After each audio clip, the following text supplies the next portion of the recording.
So you just purchased Microsoft's newest mini fridge. You had to fight off about 12 5-year-olds and 2 Karens to be able to get it. You want to start streaming to Twitch, but you don't know where to start to be able to get the most customization out of the stream. Because while you can stream from the Twitch app on here, and the stream actually looks really good, you don't get the customization that you would as if you were streaming from a computer with software such as OBS or Streamlabs. And you actually can do that without a capture card. Let me show you how you can do that.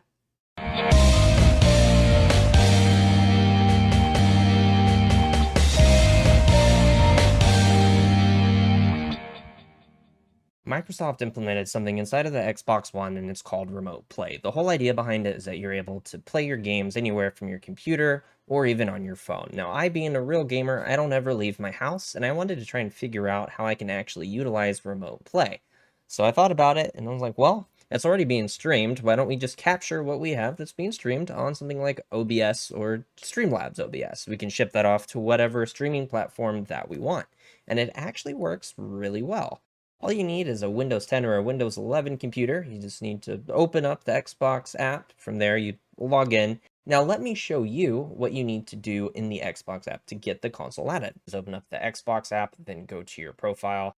You're able to click that. Then you can go to view profile. Down to the bottom right, select add a console. This basically just wants to check the network connection for your console.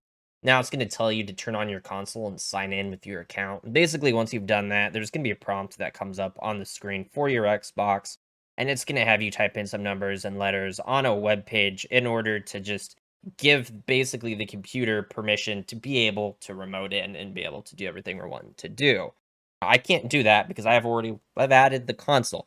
But I have faith that you'll be able to go through and do that. Now, let me show you what it looks like when you're working with OBS and everything. So in OBS Studio, all you have to do is add a display capture, click the plus button, go to display capture, name it what you want, click OK, select the monitor, then click OK. Cool. So this is what it looks like whenever you're remoted into the Xbox One from your computer. In the top left, you're going to notice there are 3 dots. So if you just left click that, it gives you some menu. You're able to disconnect, you're able to leave feedback, you can mute, click the arrow. Then if we click the Xbox icon, it basically just opens up the dashboard and can also show some of the Xbox Game Bar stuff. So let's go ahead and get out of that and be cool. So now this is actually what it looks like when you are just streaming it. And the quality is actually really good. Now, there are some things that you're going to want to know to try to have the best quality you can. Since this isn't a capture card, it's not going to really look as good as a capture card, but it can get pretty darn close.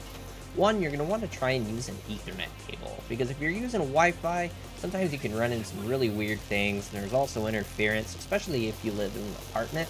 I noticed that I had more issues when trying this at a friend's house who lived in an apartment versus what I have here just living in the middle of nowhere. So if you are going to run Wi-Fi, at least make sure you're connected to a 5 gigahertz band and not a 2.4, as 2.4 ends up being slower. Now, the thing when it comes to 5 gigahertz is 5 gigahertz technically doesn't go as far, and it has trouble going through walls. So if you're actually too far away from your router and you're trying to use 5 gigahertz, the quality may diminish. So you want to try and be as close as possible. If you have any issues, anything like that when trying to set this up, just leave a comment down below. Hopefully I'll be able to answer back to you quickly, or maybe even another viewer that's watching this could give you a little bit of a heads up, trying to figure out how we can fix your issue. Happy streaming.